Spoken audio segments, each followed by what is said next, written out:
So how historically accurate are buffalo in Red Dead Online? Well, there's actually a lot to this question. Everything from their existence in the game, to the legality of hunting in 1898, to the robe prices, and to the replicability of historical hunting methods. So let's start by breaking this down into separate questions. Were there wild buffalo roaming the plains of the American West in 1898? Technically yes, but they would have been exceptionally rare. According to the United States Survey on Wild Buffalo conducted in 1890, there were an estimated 200 buffalo left in Yellowstone National Park, 25 in the Panhandle of Texas, 20 in Colorado, 26 in southern Wyoming, 10 in Montana, and 4 in the Dakota Territory, giving us a total number of 285. By 1901, according to a February article in the Times-Republican, Yellowstone's buffalo population had decreased to just 25, which would bring the total number of wild buffalo in the United States to just 109.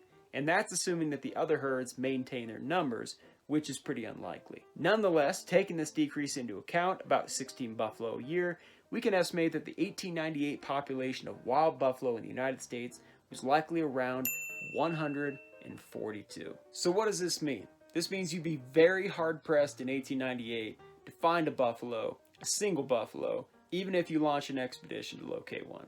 It also means that if you did find one and you killed it, you'd be wiping out a little less than 1% of the entire wild buffalo species in North America. Fill your wagon up with buffalo pelts? You are a horrible, horrible person. That said, I'm glad they're in the game. Few things are more central to the idea of the American West than buffalo. Without them, the game just wouldn't feel complete. And, to be honest, I enjoy hunting them as well.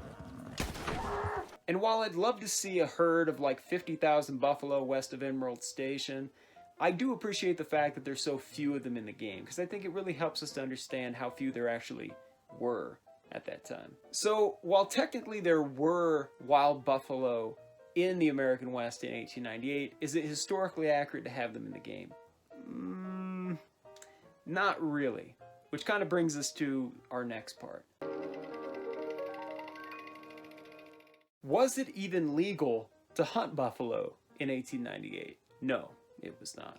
According to a New York Times article in 1892, Colorado's herd had risen from 20 in 1890 up to 25 2 years later, until a small group of poachers killed half the herd that October. In response, Colorado passed a law in which buffalo poachers would be imprisoned and fined $300 per buffalo killed. After a similar poaching incident in Yellowstone National Park, Congress passed a law in 1894 protecting Yellowstone's wild buffalo herd. Anyone caught poaching buffalo would be imprisoned, levied a $1,000 fine per buffalo killed, and have all their weapons, horses, and traps confiscated by the government. And similar laws were also passed across the American West. This means that if Red Dead Online were to be historically accurate, each time you shot a buffalo, you'd gain a wanted level, and if caught, you'd have to pay a $1,000 fine per head of buffalo that you shot. Additionally, the government would confiscate your horse and all of your guns as well. So while I think it would be great to have as much historical accuracy in the game as possible, in this situation, I'm fine with leaving it as it is. Are buffalo robe/hide prices historically accurate? Not really. But first things first, we need to differentiate between buffalo hides and robes, because historically, it matters. A hide is the skin without the fur. A robe was the skin with the fur. Robes brought up to 3 times the value of a hide, but not all buffaloes produce valuable hides or robes, as the prices differed greatly by a number of factors. According to author Eric J. Dolin in his absolutely superb book, Fur, Fortune, and Empire, quote, "In the eyes of the robe trade, not all buffaloes were equal. The robes of adult bulls over 3 years old were rarely traded since the skin was too thick and heavy to be made into a lightweight robe, and the hair was usually quite coarse and generally of poor quality. The robes of younger males proved much more attractive and were regularly traded because the skin was thinner and the hair of finer quality. The best robes, however, came from the cows, whose skin was thin and whose coat was relatively full and plush regardless of the animal's age." As a side note, Dolin also importantly points out how this preference for cows and young males had the damaging side effect of diminishing the reproductive potential of the herds, thereby amplifying the fur trade's devastating impact on the buffalo's survival. Between 1830 and 1860, hundreds of thousands of buffalo robes were shipped annually to St. Louis, the main hub of the robe trade. With the completion of the Transcontinental Railroad in 1869, the buffalo of the American West were divided into two herds: the southern herd south of the rail line and the northern herd north of it. Throughout the 1870s, the southern herd was ravaged. Just in the years 1872 to 1874, almost 4 million buffalo were killed. Throughout the 1870s and 80s, natives accounted for about 25% of the robe trade, while market hunters accounted for much more. By 1875, the southern herd was utterly annihilated, leaving behind only a few scattered animals. With the completion of the Northern Pacific Railroad in the early 1880s, thousands of market hunters and skinners descended on the northern herd, repeating the destruction wrought on the southern. In 1881, 50,000 robes and hides were shipped on the Northern Pacific. The next year, it shipped 200,000. The next year, it shipped 40,000. And finally, in 1884, it shipped just 300, at which point the northern herd was virtually annihilated. So now that we understand the state of buffalo herds in the late 1800s, we need to calculate what the actual robe price would be in 1898 if there were buffalo, because that's where the game is set. And this is actually pretty difficult because the last commercial buffalo hunt took place in 1887, so we're going to have to go off some earlier numbers in order to come up with this proper price. William T Hornaday, the Smithsonian Institution's chief taxidermist in the late 1800s, wrote a book called The Extermination of the American Bison, and in it tracks buffalo robe prices throughout the 1870s and 1880s. During the peak years of the slaughter in the 1870s, robe prices were between 65 cents and $1.15. From 1881 to 1883, prices ranged from $2.50 to $4. Robes from the final commercial buffalo hunt in 1887 in Texas fetched $10 apiece, with the best of them going for $20.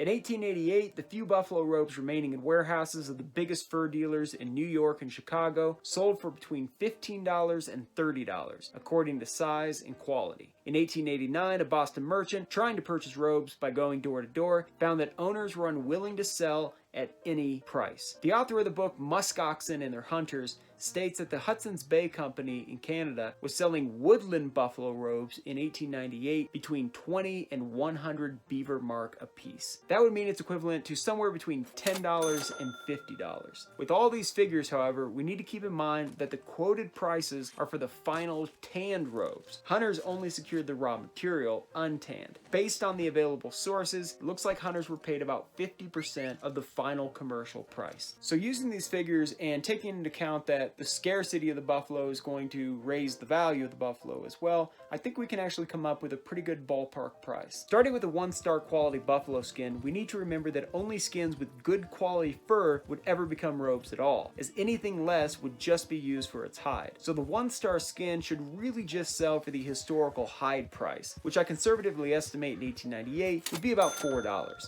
A 2-star skin, which the game defines as good quality, would be made into a robe, which is much more valuable, bringing its value to about $10. And a 3-star skin would be made into a fine robe, fetching the hunter about $20. Again, these are conservative estimates about what the hunter, or I guess in this case the poacher, would be paid directly. In Red Dead Online, a 1-star buffalo skin can be sold for $2, which would be a 50% markdown from the estimated historical value. A 2-star skin sells for $3, which would be a 70% markdown. And last, a 3-star skin sells for $5, which would be a 75% markdown. But it doesn't end there. When it comes to deer, bucks bring higher prices than does. But with buffalo, there's no differentiation made between bulls and cows. But historically there should be, because cow skins sell for about 20% more, historically, than bull skins. Players should also be able to sell buffalo tongues, as weird as that might sound. Historically, buffalo tongues fetched 50 cents each in the 1880s, and we know from a variety of historical sources that thousands of barrels of tongues were smoked or salted and shipped to eastern markets. In fact, many buffalo were killed solely for their tongues, which took mere seconds to harvest, while skinning took significantly longer. Can you replicate historical buffalo hunting in Red Dead Online?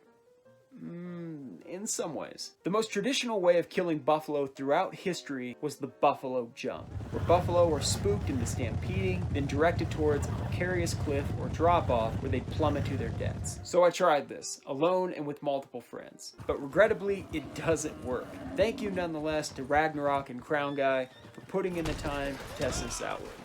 Another method that is historical and does work in Red Dead Online is shooting buffalo from trains. And yes, that was a real thing. Eric Dolin writes in Fur, Fortune, and Empire that, quote, although the railroads created zones as wide as 50 miles around the tracks where the buffalo were sparse, there were enough of them wandering about to sustain a cruel pastime, whereby buffalo were shot from the comfortable cabins of passing trains and left on the plains to rot. Now you can actually replicate this in the game. It just takes a couple friends and several hours of dedication. Another historical method of killing buffalo, which was the preferred method of the market hunters, was the still hunt. How this would work is that a hunter would walk to within a couple hundred yards of a herd, staying out of sight and upwind of the animals to avoid being seen or smelled, and then, using a powerful long-range rifle, pick off the animals one by one. The sound of the shot would startle the animals, but usually only for an instant. Not sensing any danger, the remaining buffalo would inspect their fallen and bleeding fellow, then just continue grazing, or perhaps start to slowly amble away, bewildered but largely unaware of the great danger stalking them. At an almost leisurely clip, perhaps one shot every few minutes, the hunter would keep shooting until as many as 50 or 100 animals lay dead. So I tested this out as well, and it does work sometimes, but most of the time the herd just kind of takes off. Now you also might be wondering, historically, what did these buffalo hunters aim at? Did they aim at the heart? Did they aim at the head? Or did they aim at the lungs? Now, according to the book Texas Rawhide, the author quotes a famous Texas buffalo hunter named J. Wright Moore, who personally killed 20,000 of them. And he said, quote, if you shot them through the heart, he'd run about 400 yards before he'd fall, and he'd take the herd with him. So apparently that wasn't what you wanted. According to the book The Time of the Buffalo, author Tom McHugh quotes a hunter from the late 1800s about his endeavor to shoot a buffalo in the head. Quote, against the frontal bone of the bison's skull, the lead falls harmless. To test this fully, I once approached a buffalo which stood wounded in a ravine. I took position upon the hillside, knowing that he could not readily charge up it, at a distance of only 15 yards. I fired 3 shots from a Henry rifle, full against the forehead, causing no other result than some angry head shaking. I then took a Spencer carbine and fired twice with it. At each shot, the bull sank partly to his knees, but immediately recovered again. I afterwards examined the skull and could detect no fracture. So that leaves the lungs. And it just so happens, according to the historical record, that that was the preferred method. So now moving forward, you know where to aim. At least historically. Thank you folks for watching, and also thank you for your support. Please make sure before you leave to hit the like and the subscribe button, because why not? It's fun to subscribe, right? Okay. You folks have a good night. We'll see you next time.